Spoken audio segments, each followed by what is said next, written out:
want to fuck me?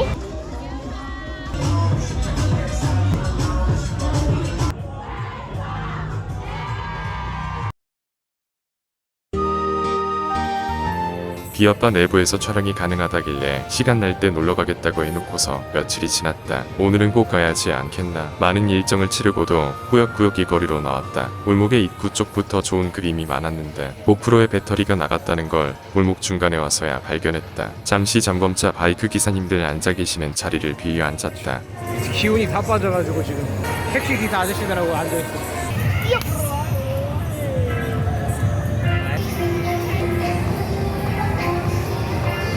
라인 나다? 야야, 쭉 라인. 배팅 있나봐. 엄청 몰입해서 보고 있어.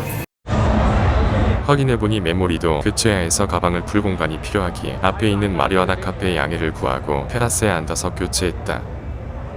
카페의 매니저 업무를 보고 있는 이 친구도 기운이 예사롭지 않다 싶었는데 알고 보니 60만 팔로워를 지닌 틱톡 인플루언서였다. 딱 봐도 평범한 삶은 못 살 것 같지 않은가. You want to fuck me? Welcome to Pattaya, Thailand.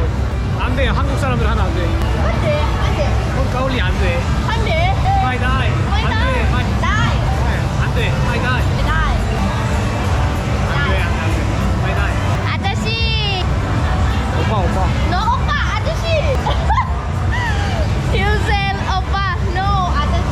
Oh, don't cry, don't cry. 많은 분들 잘 아시다시피 태국에선 오락용, 의료용 모두 마리화나가 합법화되었지만 한국인이 흡연하거나 섭취할 경우 한국법으로 처벌받는다. 보통 의료용 목적으로 관심받는 12D 오일 또한 처벌 대상이니 혹시라도 손대지 마시라. 성분이 장기간 체내에 남으므로 한국에 돌아와서 검사하면 다 걸린다. 법에 대한 인식이나 도덕, 윤리적 기준이 사람마다 다 다르겠지만 그게 옳고 그르고를 따지는 건 둘째치고 일단 나는 니코틴과 알코올을 포함해서 무언가 쉽게 얻어낸 외부 물질에 기대어 간편히 도파민 작용을 일으키는 모든 행위가 인간 정신의 균형을 무너뜨리고 근본적인 행복과 멀어지게 한다는 것을 알기에 항상 주의하는 편이다. 꼭 그런 화학 성분 외에도 쉽게 접하고 얻어내는 고칼로리 식사나 간식, 재미있는 영상이나 게임들도 마찬가지다. 한 공기 똑같은 밥이 한 잔에 같은 물이 누군가에겐 약이고 누군가에겐 독이 되듯 그 성분 자체 작용에만 몰두해서 좋고 나쁘고를 따지는 건 어쩌면 그렇게 큰 의미가 없을지도 모른다. 모든 것에 인간에 대한 객관적이고 다각적인 이해가 선행되어야 하지 않을까. 라고 짓거리면서 바로 미녀들을 보며 도파민 샤워를 경험하고 있는 나라는 인간. 이 새끼 대체 뭐지 싶은 이 녀석. 참 일관되게 계속 일관성 없는 새끼라서 매력적이다. 난 나의 이 등신 같음이 맘에 든다. 어디 가긴 놀러 온다고 약속했으니까 온 거지. 뭐 수많은 빈말과 거짓 약속에 익숙한 곳에서 일하고 있으니 이해한다. 허나 신뢰와 신용이라는 가치가 얼마나 큰 힘인지 항상 인지하고 살아야 한다. 지나가는 가벼운 말이더라도 상대가 기억하든 못하든 간에 약속을 했으면 지켜야 한다. 그런 성향 또한 습관이므로 늘 인지하고 노력하면서 완전히 체화시키자. 풍요란 그런 습관들을 타고 자연스럽게 도착하게 되는 곳이라 믿는다.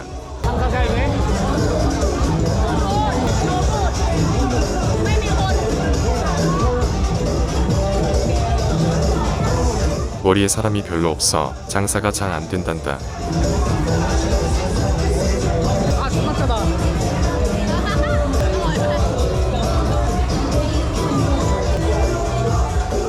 옆에 두 친구를 밀어주는 착한 녀석. 아이고 이 양반아, 의리가 있는데 그람은 쓰나 거 음료 몇 잔 얼마나 한다고 다 같이 놀기로 한다.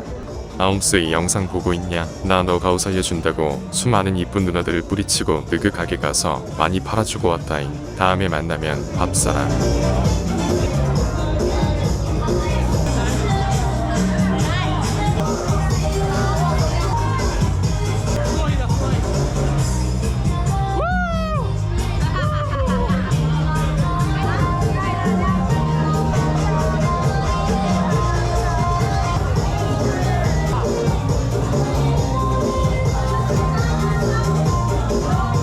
지금 이 장면들이 내 영상들이 불편한 사람들 분명히 있을 것이다. 이해한다. 나 또한 그러던 때가 있었으리라. 그렇다면 묻고 싶다. 대체 무엇이 당신을 불편하게 하는가? 어떤 도덕적 우월감을 가지고 살고 있으며 어떤 윤리의 기준을 주고 세상을 분별하며 살고 있기에 당신은 이것에 불편함을 느끼는가? 그 칼로 이들을 어떻게 판단하고 재단하고 있는가? 그리고 그 도덕과 윤리라고 이름 붙여주고 변치 않는 절대적 가치이냐? 거짓 포장된 그 칼은 누가 당신에게 쥐어준 것인가? 그리고 왜 그것을 쥐어준 것인지 생각해보았는가? 나 역시 인류적인 가치관과 삶의 방식, 사고방식을 강요하는 한국 사회에서 주입식 교육을 받으며 자라난 세대이다. 그리고 그렇게 주입된 가치들을 따르고 사수하며 그것에 반하거나 엇나가는 것을 비난하고 교정하는 것이 옳은 것이며 숭고한 것이라 굳게 믿으며 살아왔었다. 그 결과 얻어지는 건 무엇인가? 옳고 그름을 필연적으로 나누게 됨으로써 생기는 다른 것들과 기준 밖에 대한 혐오감, 가치관 내에서마저 누가 그것에 얼마나 부합하는지를 나눠 느끼는 우월감과 열등감, 그것들로 인한 필연적인 폭력들, 살면서 필연적으로 발견하게 되는 그 가치관에 부합하지 못하는 스스로의 모습으로 인한 죄책감과 옥동이 그것이다. 과연 나만이 그랬을까?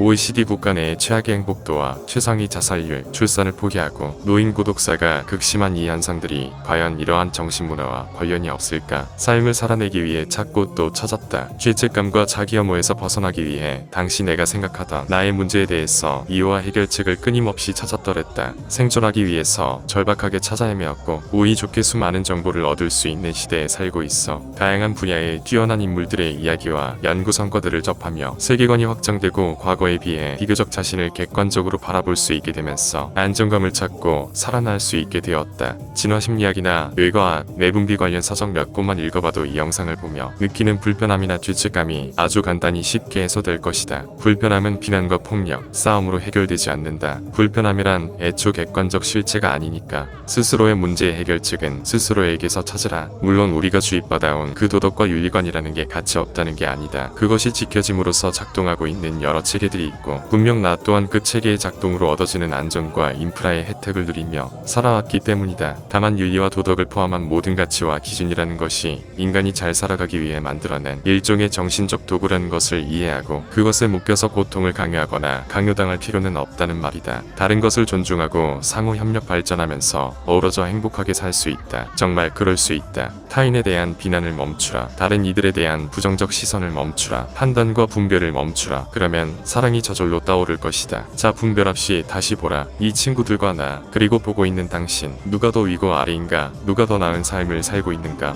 누구의 삶이 더 낫고 못한가? 없다. 그런 거 없으니 자유다. 없음을 먼저 알고 거기서 내가 스스로 정하면 되는 거다.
가게마다 한쪽 구석에 벨이 달려있다. 영화 탑본에서도 벨을 울리면 가게 내의 모든 테이블의 값을 계산하게 되는 장면이 나오는데 이곳에서는 벨을 울리면 가게 내 근무 중인 모든 직원들에게 데킬라 한 잔씩 돌리게 된다.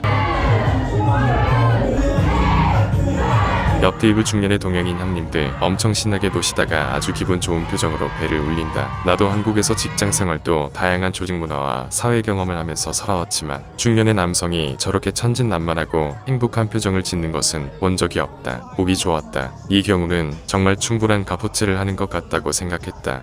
그냥 딱 보아도 남에게 싫은 소리 한마디 못할 것 같은 인상. 회사와 가정사에 이리저리 치이며 자신의 몸과 마음이 얼마나 망가져가는지 인지조차 할 틈 없이 성실함과 희생을 강요당하는 분위기에 수긍하고 살아가는, 그리고 모두가 그것을 당연한 것으로 치부하고 아무도 그것을 알아주지도 않는 그 서름과 공허를, 그 압박감과 무게감을 그저 담배와 술로 달래보려 시도하고 그 모든 희생의 결과로 더 망가진 몸과 피부, 스트레스성 탈모 등을 얻은 나의 동창생과 친구들, 이전 직장의 상사들, 형님들, 삼촌들, 그들과 너무도 같은 인상과 외모 분위기를 풍기고 있던 옆 테이블 형님들이었다. 내가 그들의 삶을 알지 못하기에 판단할 수 없으나 그냥 내가 받은 느낌상 보편적인 우리네 형님들의 삶에 대해 생각해보지 않을 수 없었다. 그분들도 그와 같다면 분명 이날의 경험과 기억이 일상으로 되돌아가 고통에 빠졌을 때 다시 한번 버틸 수 있게 하는, 다시 내일을 기대할 수 있게 하고 한번 빙긋 웃을 수 있게 하는 무언가가 될 수 있으리라.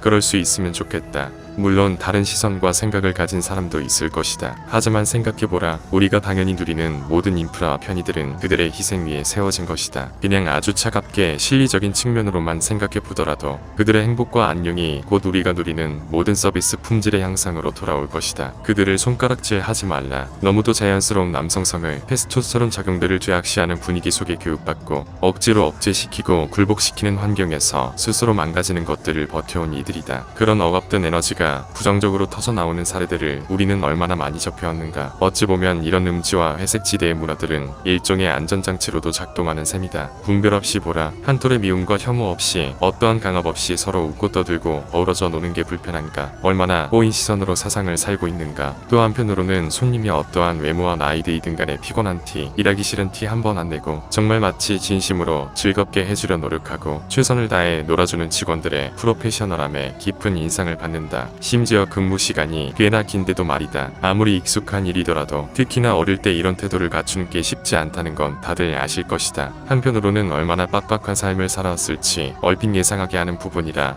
많은 생각이 들었다.